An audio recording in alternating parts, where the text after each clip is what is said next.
आज पढ़ेंगे बेटा हम डाइपोल की बात करेंगे। डाइपोल, डाई का मतलब for, two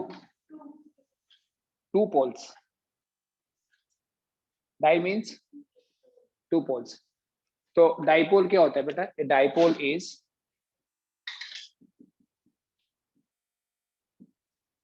is a combination of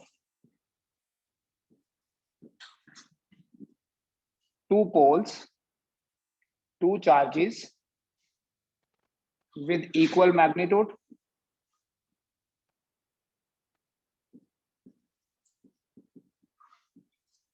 and opposite polarities.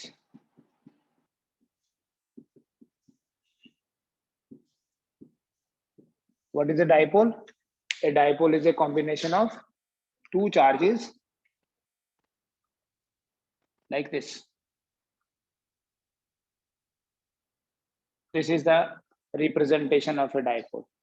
बेटा किसी भी डाइपोल का जो टोटल चार्ज है, the total charge of a dipole कितना होगा बोलो? जीरो, क्योंकि जितना नेगेटिव उतना पॉजिटिव है, दोनों को ऐड करोगे तो क्या आएगा? The total charge of a dipole is always, dipole का टोटल चार्ज हमेशा जीरो होता है। दोनों चार्जेस के बीच का जो डिस्टेंस है, ये वाला, इसे हम जस्ट फॉर सिंप्लिसिटी 2L से रिप्रेजेंट करते हैं, क्योंकि बाद में हमें क्या करना पड़ेगा, जब कुछ कैलकुलेशंस करेंगे ना, तो हम डिस्टेंस एक्चुअली सेंटर से लेते हैं, तो इजी हो जाता है। एक L दूसरा भी L, नहीं तो L/2 लिखना पड़ता है। The distance between the charges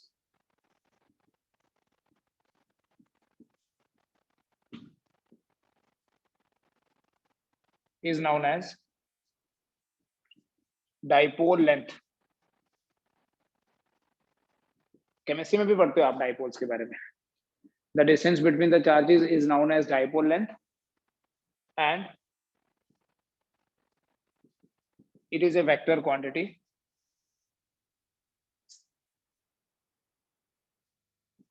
directed from -q to +q. ये एक वेक्टर क्वांटिटी है जिसकी डायरेक्शन क्या होती है? जिसकी डायरेक्शन होती है -q से +q की तरफ। दोनों चार्जेस के बीच में जो डिस्टेंस है उसे डाइपोल लेंथ बोलते हैं, which is a vector quantity and उस direction is taken from -q to +q.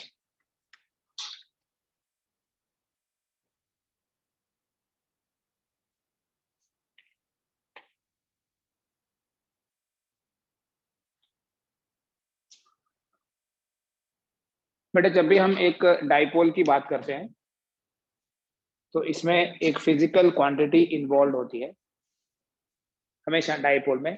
उस फिजिकल क्वांटिटी को बोलते हैं डाइपोल मोमेंट।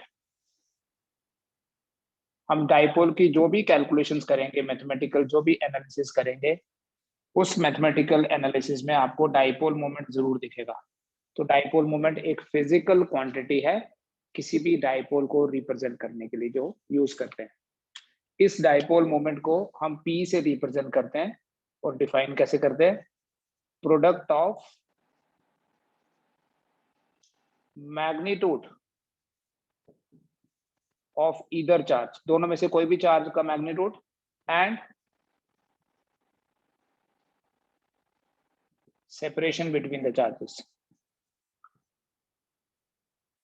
मतलब अगर इस डाइपोल मोमेंट को हम P से रिप्रेजेंट करते हैं तो मैथमेटिकली लिखते हैं P is equal to Q into 2L।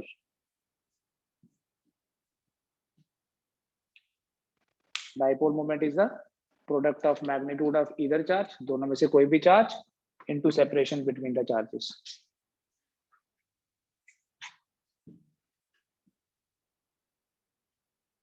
बेटा ये जो डाइपोल मोमेंट है, देखो 2L वेक्टर है तो डाइपोल मोमेंट भी एक वेक्टर क्वांटिटी ही है।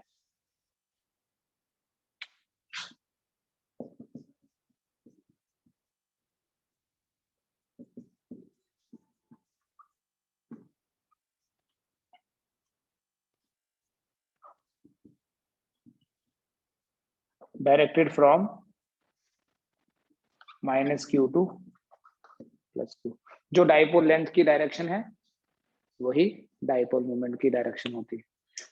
चलो डाइपोल मोमेंट का डायमेंशनल फॉर्मूला बताओ क्या होगा। What will be the dimensional formula of dipole moment? Temperature का है? हाँ, P का डायमेंशनल फॉर्मूला क्या है? चार्ज का क्या होता है? चार्ज होता है करंट इनटू टाइम, और लेंथ है ना L1, मास तो है नहीं, so it will be m1 sorry m0 L1 T1 A1, ये होगा।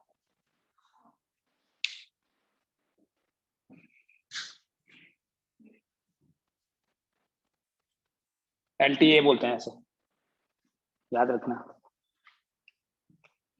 नेक्स्ट हम बात करेंगे बेटा about the units of P। Units हो गए, हाँ यूनिट्स डायमेंशंस हुआ ना, यूनिट्स ऑफ P इंपॉर्टेंट है ये। P का आप सोचो कि ऐसे यूनिट क्या होना चाहिए, व्हाट शुड बी ऐसे unit of dipole moment.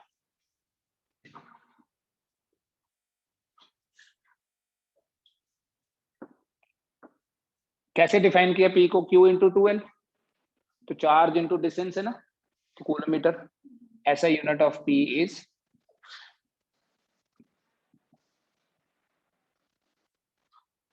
Coulomb metre. ऐसे लिखना कूलम मीटर, देखो C capital M small.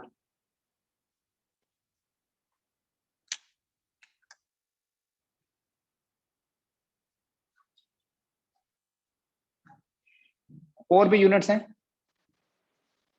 The other units will be, जो फिजिक्स में नहीं केमिस्ट्री में आप यूज करोगे। एक यूनिट है बेटा डी बाई, एक यूनिट है ENM। जब डिबाई लिखते हैं ना, 1 डिबाई जो है वो होता है 3.33 into 10⁻⁻³ coulomb metre.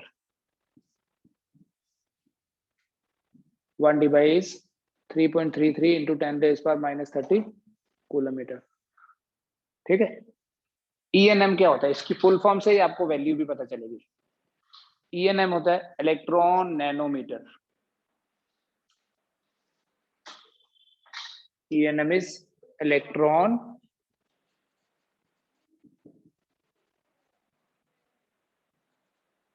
nanometer। 1 ENM 1.6 into 10⁻⁻19 coulomb electron का चार्ज।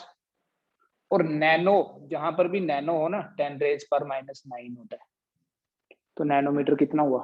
10⁻⁹ मीटर। It means 1 ENM is equal to 1.6 into 10⁻⁻28 coulomb metre.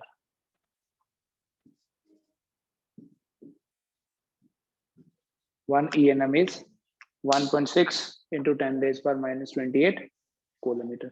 ठीक है, ये दो यूनिट्स भी आपने बस वैल्यूज याद रखनी है, कभी एमसीक्यू में या fill in the blank type 1 mark question type, तो ये नहीं होगा आपने सुना ही नहीं होगा डिबाई क्या होता है। हम फिजिक्स में ज्यादा जो कैलकुलेशंस करेंगे वो तो कूलम इंटू मीटर ही होगा।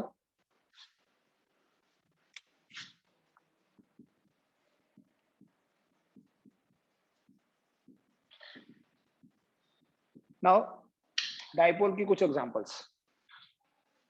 बेटा एक्चुअली जब हम डाइपोल लेंथ की बात करते हैं, हम बोलने में तो बोलते हैं डाइपोल लेंथ,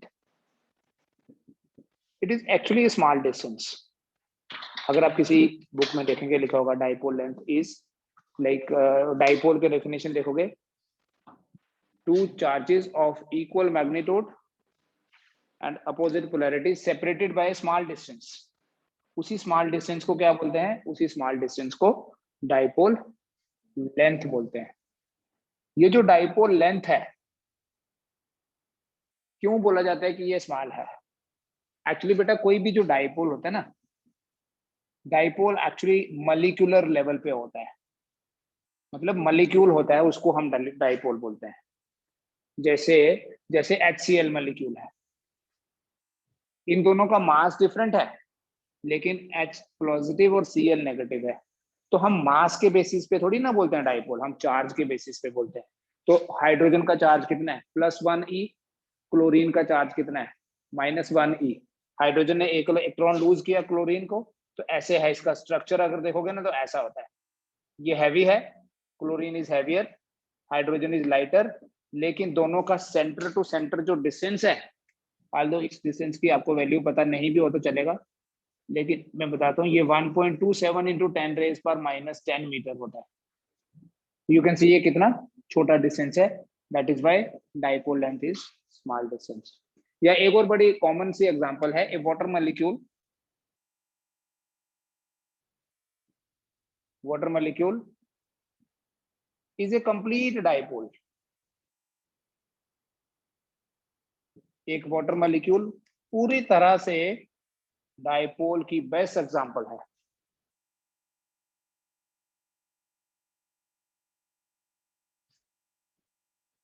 बेटा अगर आपको वाटर मॉलिक्यूल का स्ट्रक्चर पता हो, केमिस्ट्री में पढ़ा तो आपको पता है इसका प्लेनर स्ट्रक्चर होता है, ट्रायंगुलर सिमेट्रिक होता है वाटर मॉलिक्यूल, जिसमें we have plus plus minus minus. इस हाइड्रोजन ने एक इलेक्ट्रॉन इसको डोनेट किया, इसका +1e, तो -1e, +1e -1। अब डाइपोल कैसे है वो समझना। डाइपोल में क्या होता है, मैग्नीट्यूड बराबर और पोलैरिटी डिफरेंट। इस माइनस और इस प्लस के कारण एक डाइपोल बना, जिसका डाइपोल मोमेंट है P1 सपोज। ठीक है, सेपरेटली देखना इसमें। और इसकी अगर हम बात करें,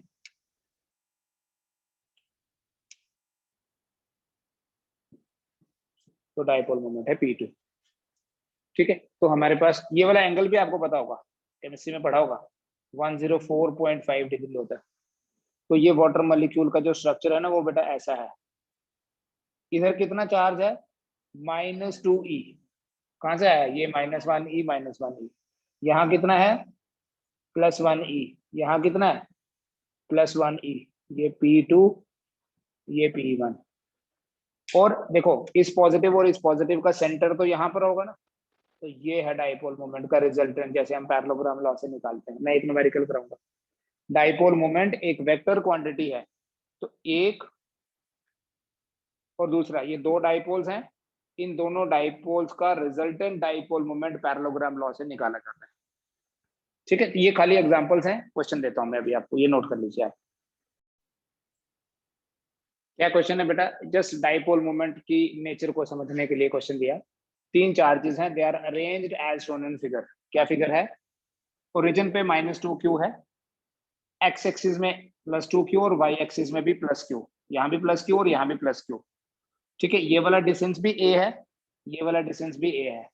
तो आपने ये बताना है कि ये जो चार्जेस का कॉन्फ़िगरेशन है, इस कॉन्फ़िगरेशन का जो रिजल्टेंट डाइपोल मोमेंट होगा वो कितना होगा, वो कैसे कैलकुलेट करना है, पहले तो ये देखो। What is the resultant dipole moment of this configuration. अब नॉर्मली क्या है, हम ये पढ़ते हैं कि डाइपोल जो है उसमें दो चार्जेस होते हैं, तो दो डाइपोल हुए तो चार होने चाहिए, लेकिन यहाँ तीन दिए हैं। तो ये आपको थोड़ा सा खुद आइडिया लगाना है कि 3 से 4 कैसे हम एज्यूम करें। एक +q, ये भी +q। ये +q अगर किसी डाइपोल के साथ एक सॉरी किसी दूसरे चार्ज के साथ एक डाइपोल बनाएगा, तो वो दूसरा चार्ज क्या होना चाहिए, -q, है ना। क्योंकि डाइपोल में ये चीज याद रखना, जितना पॉजिटिव है उतना नेगेटिव भी होना चाहिए। ये वाला जो +q है, इसका जो दूसरा कॉम्बिनेशन जो डाइपोल बनाएगा वो -q होना चाहिए। हमने चार्ज की एक प्रॉपर्टी पढ़ी थी, याद करो, एडिटिव नेचर, जिसमें मैंने आपको बताया था, जैसे अगर एक 4 कूलम का चार्ज है, इसको हम स्प्लिट करें, एक 3 तो दूसरा 1।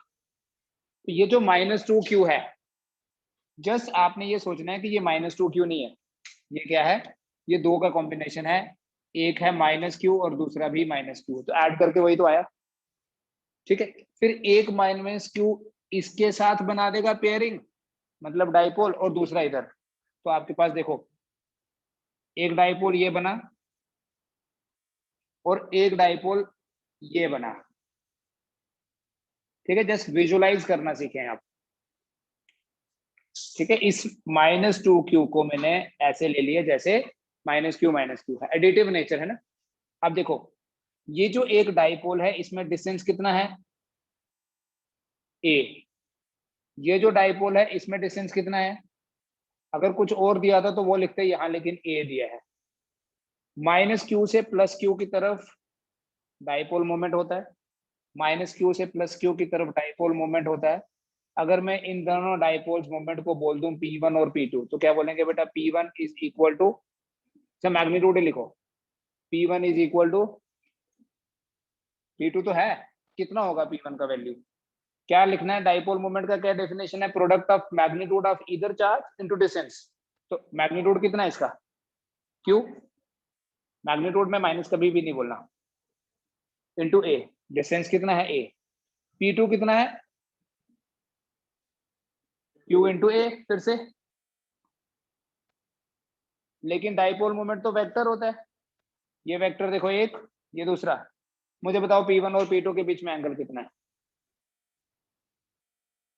The angle between P1 and P2 is 90 degree, दिख रहा है राइट। तो दो डाइपोल बन गए आपके पास, इन दोनों का रिजल्टेंट P जो होगा, the resultant dipole moment is the resultant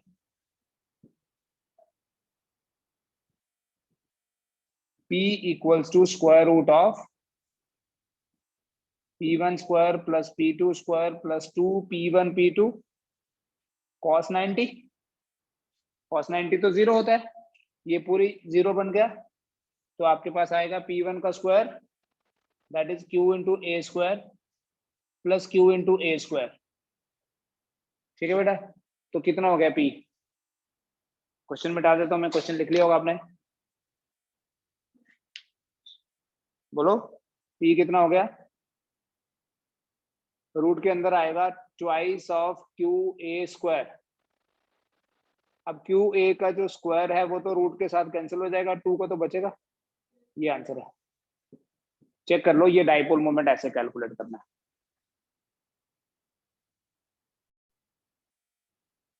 electric field intensity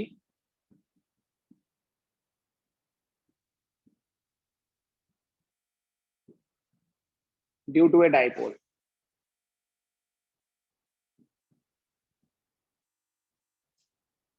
electric field intensity की कैलकुलेशंस करेंगे, किसके कारण है इलेक्ट्रिक फील्ड इंटेंसिटी, किसी डाइपोल के कारण, मतलब दो चार्जेस के कारण।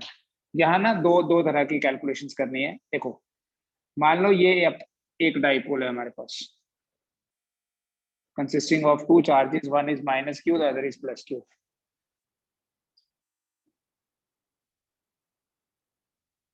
ठीक है, अगर मैं इसी लाइन को आगे एक्सटेंड कर दूं, ये वाली लाइन जो है जो दोनों चार्जेस को सेपरेट कर रही है, इसी लाइन को अगर मैं ऐसे आगे एक्सटेंड कर दूं ना, तो इस लाइन को बोलते हैं बेटा एक्सियल लाइन।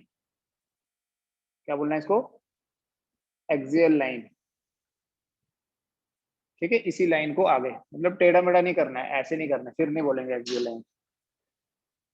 और दूसरा, अगर मैं कोई लाइन ऐसे बनाऊं जो सेंटर से भी पास कर रही है और 90 डिग्री का एंगल भी बना रही है, मतलब जो परपेंडिकुलर बाइसेक्टर है, सेंटर से मतलब ये भी L, तभी हम 2L ही लेते हैं पहले। ठीक है, इस लाइन को बोलते हैं एक्सियल लाइन और इस लाइन को बोलते हैं इक्वेटोरियल लाइन। इक्वेटोरियल लाइन मतलब perpendicular bisector. Equatorial line means perpendicular bisector.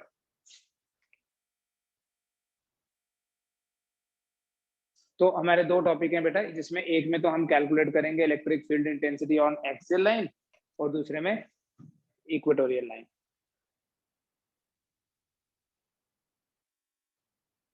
Electric field intensity on the axial line of a dipole.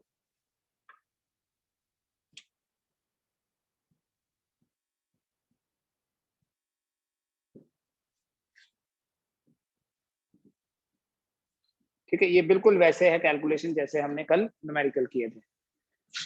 एक डाइपोल ले लिया और ये बना दी उसकी एक्सियल लाइन।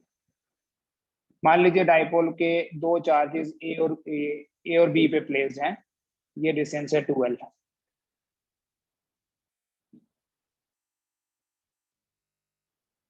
यहाँ एक पॉइंट ले लूंगा पी,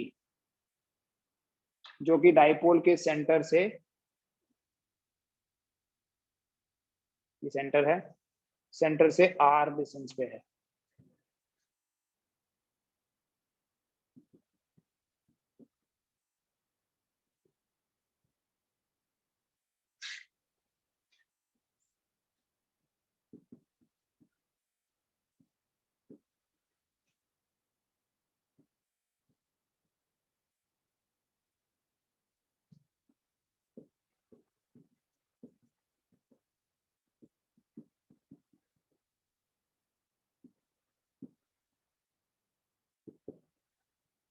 ये पहले लिख लीजिए आप।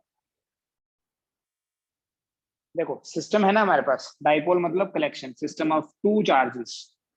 इस माइनस क्यू चार्ज के कारण देखेंगे यहाँ कितना है, जैसे कल न्यूमेरिकल में वो पॉइंट हमारे पास बीच में था। ये जो नेगेटिव चार्ज है यहाँ पड़े हुए किसी भी टेस्ट चार्ज को अट्रैक्ट करेगा, रिपेल अट्रैक्ट करेगा। तो इसके कारण जो इलेक्ट्रिक फील्ड की डायरेक्शन होगी वो ये होगी। मान लो मैं उसको ई ए बोल देता हूँ, इससे आपको पता चल जाएगा कि जो ए पे चार्ज है उसके कारण है। ये जो पॉजिटिव चार्ज है ये यहाँ पड़े हुए टेस्ट चार्ज को अट्रैक्ट करेगा, रिपेल। तो ये पॉजिटिव इसको रिपेल करेगा, this will be E B. ठीक है, हम दोनों का मैग्नीट्यूड फाइंड करते हैं पहले। डायरेक्शन सेम है कि अपोजिट है? अपोजिट। तो दोनों का मैग्नीट्यूड फाइंड करते हैं। रिजल्टेंट या तो ई ए माइनस ई बी या ई बी माइनस ई ए होगा, क्योंकि डायरेक्शन जब अपोजिट होती है, कल बताया, जब डायरेक्शन अपोजिट होगी तो, अगर तो डायरेक्शन सेम होती तो, अगर ये पॉइंट यहाँ के बजाय यहाँ होता, कल वाला न्यूमेरिकल याद करो, 4 कूलम माइनस 4 कूलम, तो उधर थी, ऐड हो गया था। तो ई ए का मैग्नीट्यूड कितना होगा बेटा? के मैग्नीट्यूड लिखना है तो इसको क्यू ही लिखोगे आप, divided by A P square. Distance कहां से देखना है? जहां से चार्ज है और जो ऑब्जर्वेशन पॉइंट है। एपी स्क्वायर जो है, एपी जो है ना, that is equal to A O plus OP. तो ई ए का जो मैग्नीट्यूड होगा that will be K Q by A P square. क्या हो गया देखो, ए ओ कितना है? एल, और ओ पी कितना है? तो लिख लेंगे ना आर प्लस एल का स्क्वायर। ये आपके पास आ गया ई ए का मैग्नीट्यूड। सिमिलरली ई बी का मैग्नीट्यूड कितना होगा?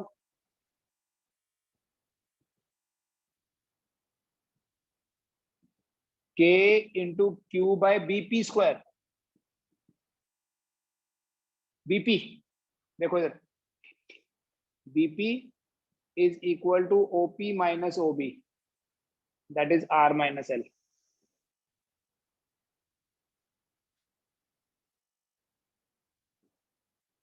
इसलिए 2L लिखा होता है, नहीं तो हमें यहाँ अगर R माइनस एल बाई 2 लिखना पड़ता, थोड़ा लेंथी हो जाता। इन दोनों को देखो, ये मैग्नीट्यूड आप सिंपली ऐसे भी लिख सकते हो। ये एक आ गया ई ए और ये आ गया ई बी। किसका मैग्नीट्यूड बड़ा है? ई ए का मैग्नीट्यूड ज्यादा है कि ई बी का मैग्नीट्यूड ज्यादा है? ई ए का ज्यादा है, डिनोमिनेटर भी है ना। 7/8 बड़ा होता है या 7/6 बड़ा होता है? दोनों में से बड़ा क्या है? 7/6, जिसका डिनोमिनेटर छोटा होगा। तो जो बड़ा डिनोमिनेटर है वो छोटा हो गया, फ्रैक्शंस में वो छोटा हो जाएगा। तो यहाँ क्या लिखेंगे? हेयर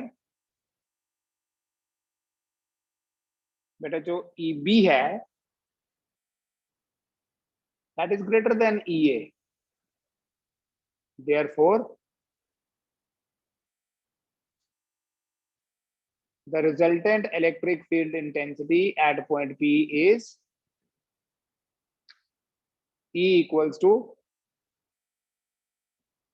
EB माइनस EA, आप ऐसे सोचो ना, ये वाला जो चार्ज है ये तो पॉइंट P से बड़ी दूर है, तो इसका इफेक्ट कम होगा, इसका इफेक्ट ज्यादा होगा, तो ऑब्वियसली EB बड़ा है EA से। और जब EB बड़ा है तो EB माइनस EA लिखें, अगर EA बड़ा होता तो EA माइनस EB। अब आपने यहाँ सिर्फ वैल्यूज पुट करनी है जो हमने पहले मैग्नीट्यूड लिखा था। Therefore E is equal to,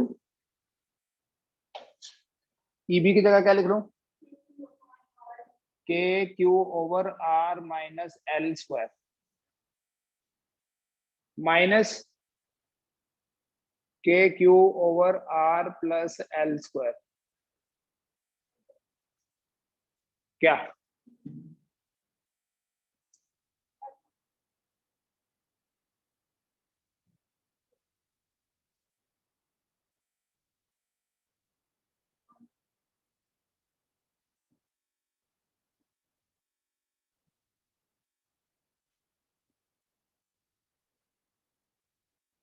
क्या क्या कटेगा?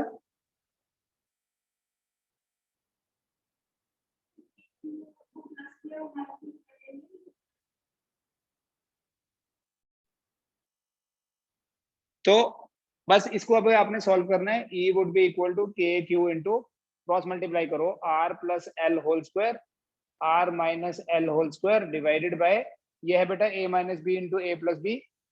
ए minus B into A plus B क्या होता है, A square minus B square, तो ये आ गया A square minus B square का होल स्क्वायर। ठीक है, बस इसी कैलकुलेशन को कैरी फॉरवर्ड करेंगे।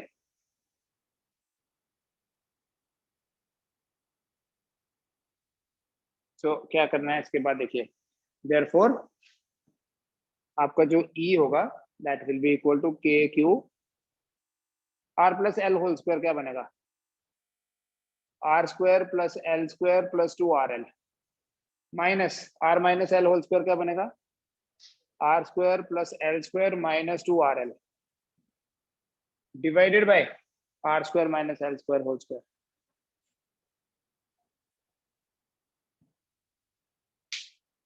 ठीक है, अभी देखोगे अगर आप न्यूमरेटर में ना R स्क्वायर भी है और माइनस R स्क्वायर भी है।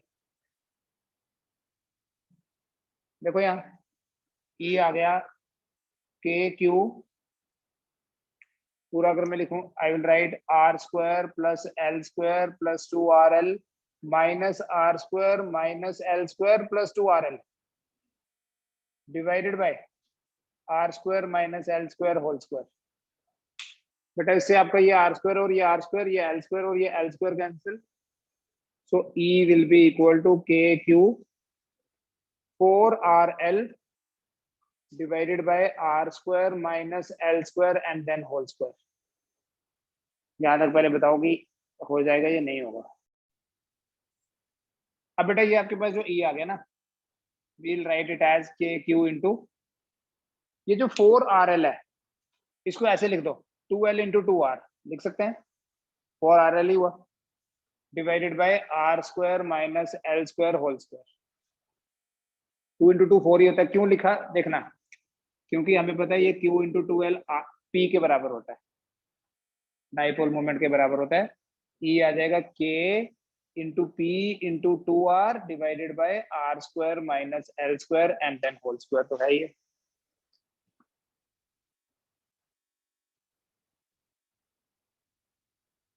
देखो करके, P equal to K, Q into 2L is dipole moment, 2R will remain as it is, R square minus L square. So finally आप इसको ऐसे लिख सकते हो, K into 2PR divided by R square minus L square and whole square.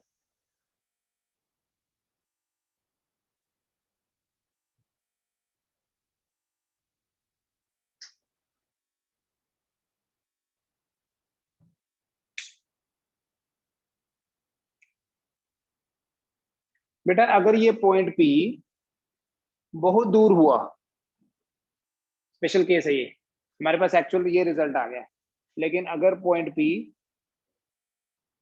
बहुत दूर है, is very far away from the dipole, अगर पॉइंट P डाइपोल से बहुत दूर है तो R बहुत बड़ा होगा एल से, एल तो इतना सा है, देखो अगर पॉइंट पी यहाँ से 10 किलोमीटर दूर है तो आर बहुत बड़ा हो गया, एल तो है ही छोटा, और वैसे भी डाइपोल लेंथ छोटी होती है। बेटा जब एक टर्म बहुत बड़ी होती है ना, तो हम छोटी वाली टर्म को निग्लेक्ट कर सकते हैं, मतलब तब हम बोल सकते हैं R square minus L square जो है वो अप्रोक्सीमेटली आर स्क्वायर ही है। और जब आप इतना लिखोगे यहाँ, तो ई बनेगा K into 2pr over R square and then square again. ये R square minus L square को क्या लिख दिया, आर स्क्वायर, और ये वाला स्क्वायर भी। ई क्या बना बेटा, के into 2pr over r4, r4 cancel, और अब आप लास्ट में लिख दो के की जगह 1/4πε0 2p/r³। नहीं तो आपने पूरे क्वेश्चन में 1/4πε0 ही लिखना पड़ता बार बार। तो पूरी डेरिवेशन में के लिखो, बट लास्ट में जस्टिफाई कर दो कि हमें पता है कि ए का वैल्यू 1/4πε0 होता है। तो किसी भी डाइपोल की एक्सिस पे इलेक्ट्रिक फील्ड का ये मैग्नीट्यूड है, 1/4πε0 2p/r³। अब थोड़ा सा लास्ट एक लाइन और बस, फिर से डायग्राम के ऊपर कॉन्सेंट्रेट करिए बेटा। हमने यहाँ माइनस क्यू और यहाँ प्लस क्यू लिया था, ये डिस्टेंस हमने रखा था 2l, और ये थी हमारी एक्सिस। एक बार देख लेना, यहां पर इस माइनस क्यू के कारण था EB, इस प्लस क्यू के कारण था EA। हमने क्या देखा, किसका मैग्नीट्यूड बड़ा है, इसका, EA का। तो जो रिजल्टेंट होगा वो यही तो होगा, जो रिजल्टेंट हमेशा बड़े वाले वेक्टर की तरफ होता है। तो इन दोनों का जो रिजल्टेंट जो हमने फाइंड कर लिया ये आया EA माइनस EB, तो उसकी डायरेक्शन कैसी होगी, जो EA की है। ठीक है, दिखाई दे रहा है। अब यहाँ डाइपोल के हिसाब से देखो, ये डाइपोल मोमेंट की डायरेक्शन है, डाइपोल मोमेंट की डायरेक्शन भी पॉजिटिव एक्स एक्सिस, और इस इलेक्ट्रिक फील्ड की डायरेक्शन भी अलोंग पॉजिटिव एक्स एक्सिस। तो ये एक कंक्लूजन याद रखना बेटा, on the axial line of a dipole